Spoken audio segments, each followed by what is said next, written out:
Hola amigos, hoy nos encontramos con un invitado muy especial. Se trata de Jonathan Rojo. Él es un candidato al Consejo de Armenia por el Pacto Histórico, más exactamente por la UP, la Unión Patriótica. Jonathan, Bueno, bienvenido. muchísimas gracias, Fran. Un gusto estar en tu canal, este espacio de diálogo. Y pues bueno, un saludo muy especial a todas las personas que nos ven y nos escuchan en este momento. Muchas gracias a usted por aceptar esta invitación a esta charla para que la ciudadanía lo pueda conocer un poco más. Y tengo que comenzar con la pregunta de siempre.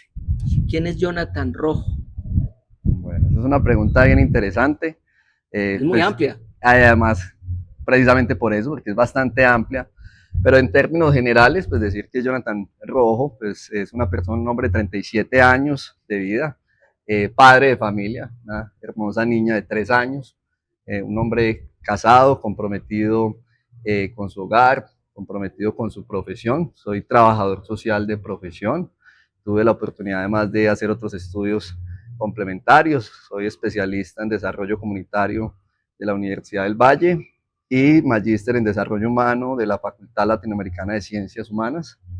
Bueno, una persona que tiene un propósito en la vida, y ese propósito es el de servir, el de contribuir y aportar a la transformación positiva de la sociedad. Bueno, pero yo veo que está más preparado que un berraco. Y eso me parece muy Bueno, positivo, porque el hecho de que una persona tan preparada quiera ambicionar un cargo de elección popular, eso ya dice mucho, bueno, ¿cierto?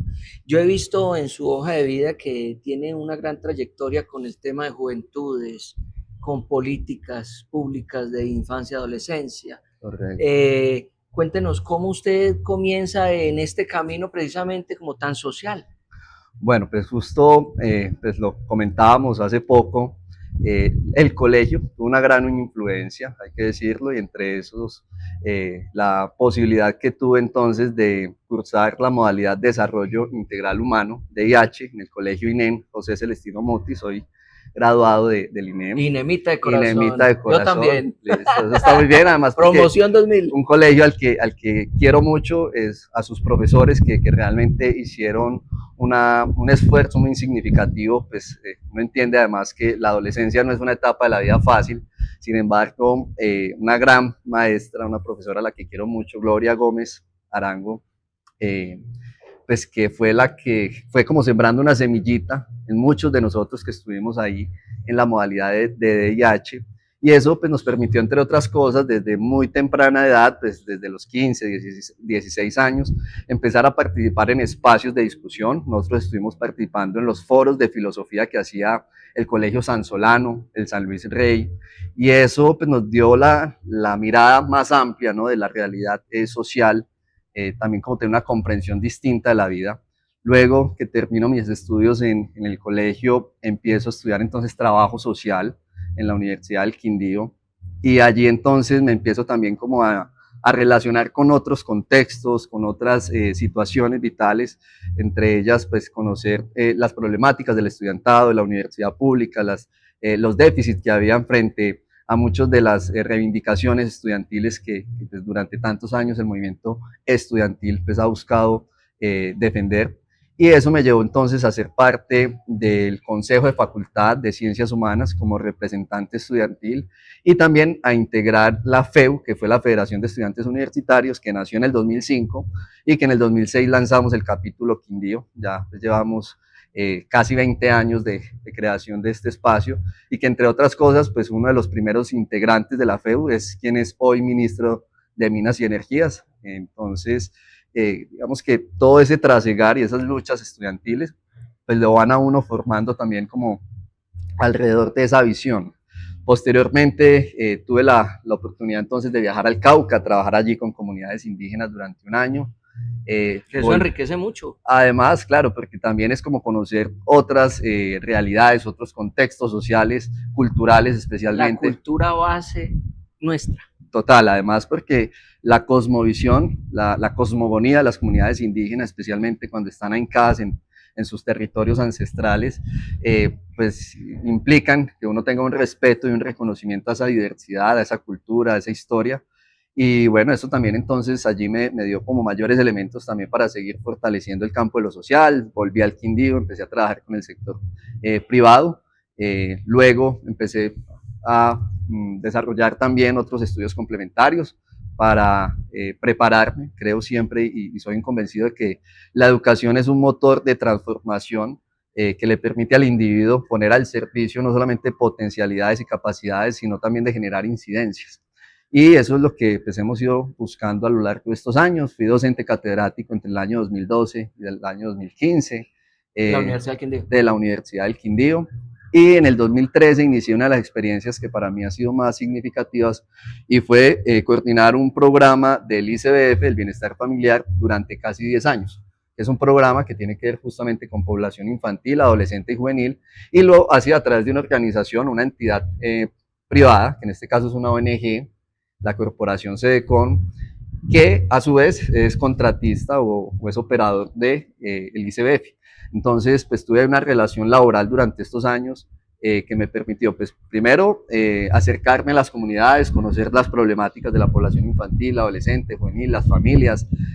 Recorrí todos los barrios, que uno puede decir, vulnerables, en todas las comunas, en todos los sectores, conociendo allí pues como los principales problemas que vive nuestra niñez y aportando también desde el desarrollo de estrategias que fomentan entonces también potenciar o el impulsar las capacidades y talentos en niños, niñas y adolescentes a través de actividades vocacionales, formativas, la construcción de sus proyectos de vida, la prevención de factores de riesgo, la promoción de derechos y también la activación de rutas de atención cuando identificábamos en estos sectores que habían casos de maltrato intrafamiliar, de vulneración, de amenaza, cuando habían situaciones que ponían en riesgo la integridad de los niños a través de las instituciones que son actores responsables de salvaguardar esos derechos para que los niños pues tuvieran su protección.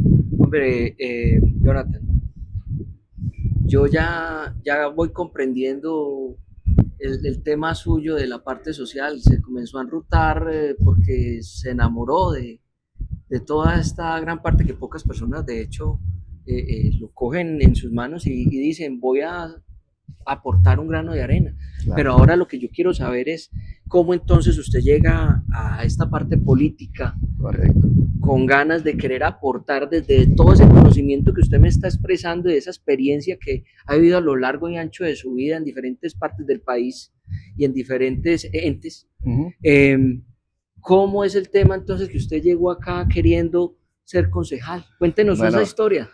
Hay algo bien interesante y creo que parte también de la intención que uno debe tener como ciudadano es poder aportar a la sociedad, ayudar y devolver pues, lo bueno que también de una u otra manera pues, se ha recibido. En este caso, pues valga la pena decir, yo hago parte de una corporación que se llama Diálogo Democrático, que es la Corporación Centro de Estudios para el Desarrollo, Diálogo Democrático, en la cual hacen parte personas que son muy significativas frente al ejercicio de lo social. Entre ellos está Néstor Jaime Ocampo, ciudadano calarqueño ambientalista, que tiene el departamento, que ha hecho un trabajo muy importante en la defensa del territorio.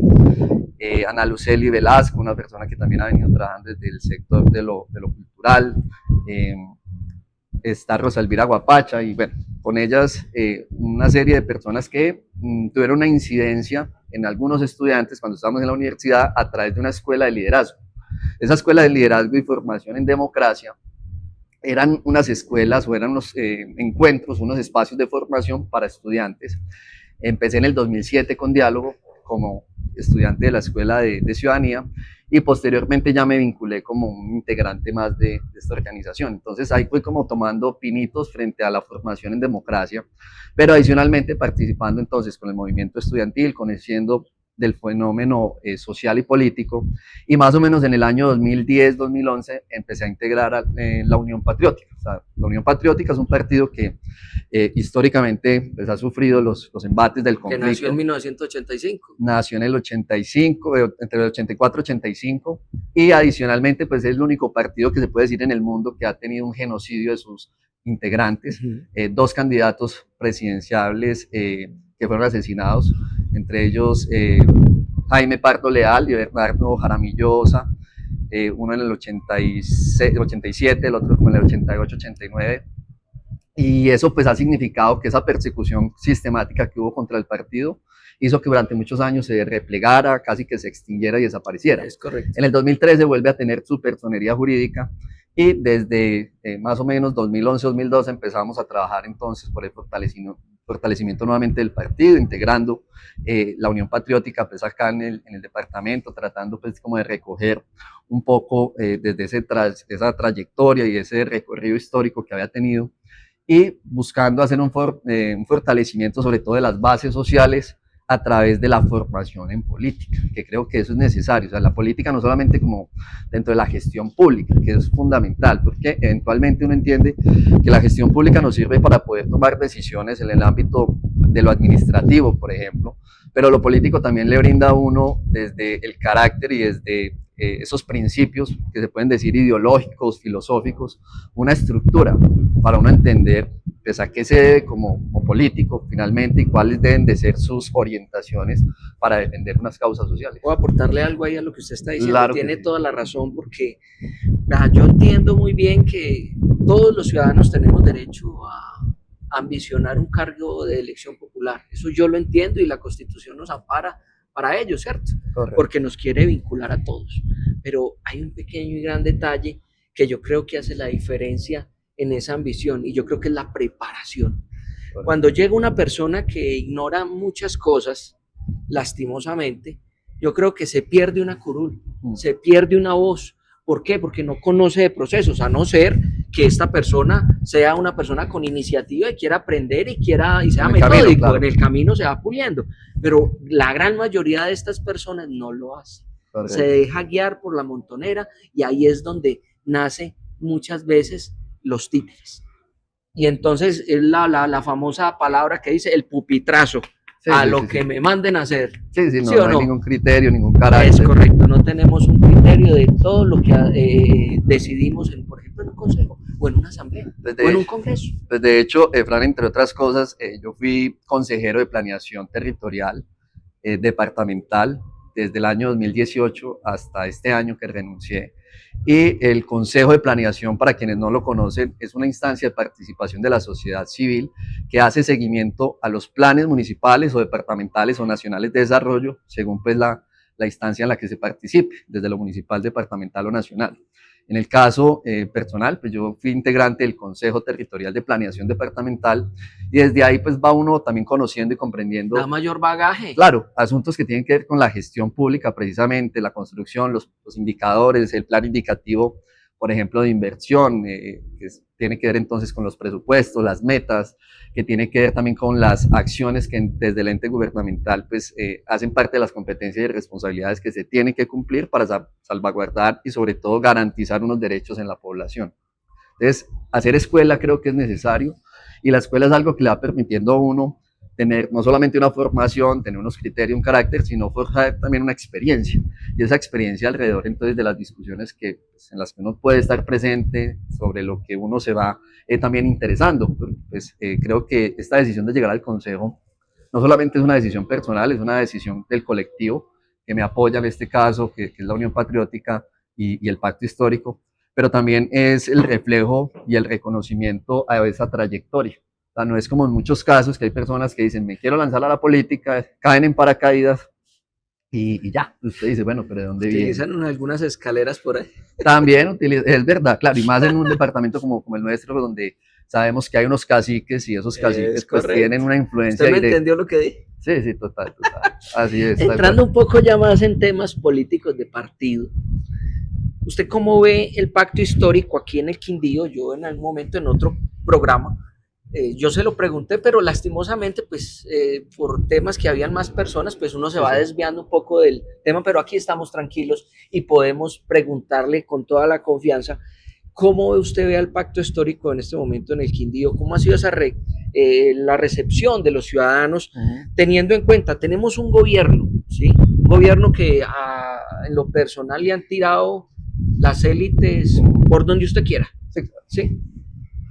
Semana, que es del Grupo Gilinski, hablemos del Grupo Antioqueño, hablemos de muchas cosas que están allí detrás, Sarmiento Angulo, bueno, todas estas gentes que son los caciques realmente de este país. Sí, sí. Entonces, como él está en contra, pues obviamente pues ha tenido un efecto, ¿cierto? Boomerang ahí por muchas circunstancias que han venido, que el gobierno no ha hecho bien, pues obviamente se entiende, siempre ha gobernado en la derecha, ¿cierto? Hemos tenido este gobierno que creo que le da una oportunidad al pueblo. ¿Sí? Un gobierno popular, o sea, de popular.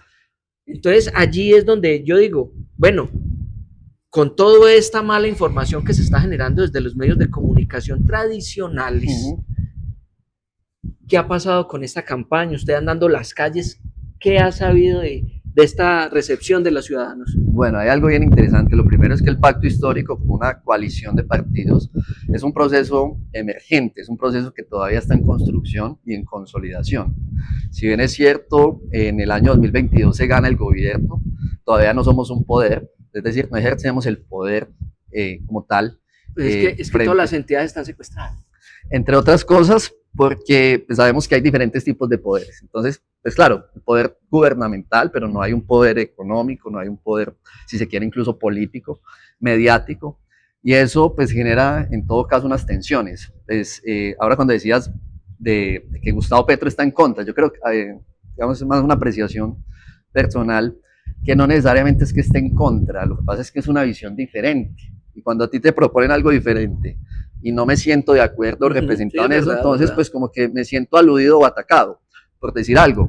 Hay muchas de las políticas nacionales que buscan de una u otra manera cimentar unas bases para una transformación que implica colocar en el centro a la persona, al ser, ¿sí? Y en este caso no ver como servicios y como negocios derechos, que durante años y hace parte de nuestra historia, pues ahí sí cuando decimos ha gobernado una élite. Digamos, uno podría, algunos lo llaman o lo catalogan o derecha, ¿sí? O oligarquía, pero finalmente es una élite y es un sector pues, que tiene unos intereses que buscan privilegiar el capital privado y no pensar realmente en cómo satisfacer unas necesidades de la mayoría, que en este caso la inmensa población pues, tiene unas necesidades y unos problemas de inequidad, de injusticia, de pobreza, de falta de oportunidades, incluso de educación, porque la educación no solamente en términos de lo académico, sino que la educación tiene que trascender y ir mucho más allá, lo cultural, lo político, lo social, lo espiritual, si se quiere, lo ambiental, etcétera. Entonces, lo que está proponiendo el gobierno ahora, y pues en este caso desde la bancada de gobierno, desde el pacto histórico, son transformaciones que buscan generar unos cimientos, unas bases. Y esas bases pues tienen que irse construyendo poco o paso a paso, lo cual implica que no estamos viendo o mucha gente no percibe esos cambios de manera tan inmediata. Y eso es lo que en cierto modo sale la gente a cuestionar o los medios utilicen para atacar al gobierno. Y es decir, es que en un año no han cambiado tantas cosas, aun cuando se han hecho, y hay situaciones muy significativas en materia económica, en materia social, en materia educativa, las reformas que se vienen a la salud, la reforma laboral, etcétera, pero que en últimas las personas que tienen una conciencia diferente, sobre todo un criterio y un pensamiento crítico frente a lo que hemos tenido y lo que se está proponiendo en el Plan Nacional de Desarrollo, entienden que hay unas buenas proyecciones y que hay una visión y que esa visión se va construyendo de manera gradual y sistemática, no es una cuestión espontánea que llega por ósmosis, que hoy dijimos somos gobierno y ya mañana entonces todo cambió, la violencia, la pobreza, el conflicto, etcétera. Sino que tal vez se puede intensificar pues precisamente por ese choque de poder. Seguramente es parte también de la estrategia que esas élites buscan seguir posicionando, pero además de ahí la necesidad que en los territorios lleguen gobiernos alternativos, populares, personas con independencia, personas que realmente tengan ese carácter y el criterio para trabajar en un proyecto común. Nosotros nos hemos encontrado en la calle con esas dos miradas, la mirada de la gente que ha sido permeada por esos medios de comunicación y porque culturalmente tiene una visión que se distancia de la del pacto y que eso también es una democracia, además es entendible y es mucho más que respetable, o sea, sobre todo porque hace parte también de las discusiones para lo que nos sirve el diálogo social y la política, pues lo que colocan en el centro es eso, visiones diferentes que tenemos de nuestra comprensión, ¿sí? De nuestra mirada hacia lo que es la realidad política, social o cultural. Entonces encontramos como esos dos focos. La gente que dice, no quiero saber nada del pacto, como la gente que dice, no, yo me veo representado en el pacto y en sus candidatos, porque sus candidatos ante todo se deben a una visión y un proyecto común, un proyecto de nación. Nosotros, y yo lo he mencionado en algunas ocasiones, no nos representamos a sí mismos. De hecho, varias veces lo he planteado y por eso es que un concejal, un diputado especialmente, tienen que amplificar la voz de la ciudadanía, tienen que conectarse con esas problemáticas de la gente, porque es que somos elegidos dentro de un mecanismo o un ejercicio de representación popular, que es la elección, para representar intereses, necesidades y problemáticas de la gente. No lo que simplemente yo considero y creo, sino también lo que la gente considera y lo que la gente necesita. Que ahí es donde creo que hemos fallado, porque la participación ciudadana implica gobernar con la gente. Y este es un gobierno que quiere trabajar y que ha buscado posicionar a la sociedad, a las comunidades, dentro de sus principales objetivos como actores indispensables del cambio. Por eso hablamos hoy de los proyectos que se están haciendo para que las comunidades puedan gestionar, administrar los recursos públicos, las madres comunitarias, los restaurantes o comedores escolares sean administrados con la gente y no con unos, digamos, organizaciones, instituciones que han monopolizado muchos de los servicios que ofrece el Estado.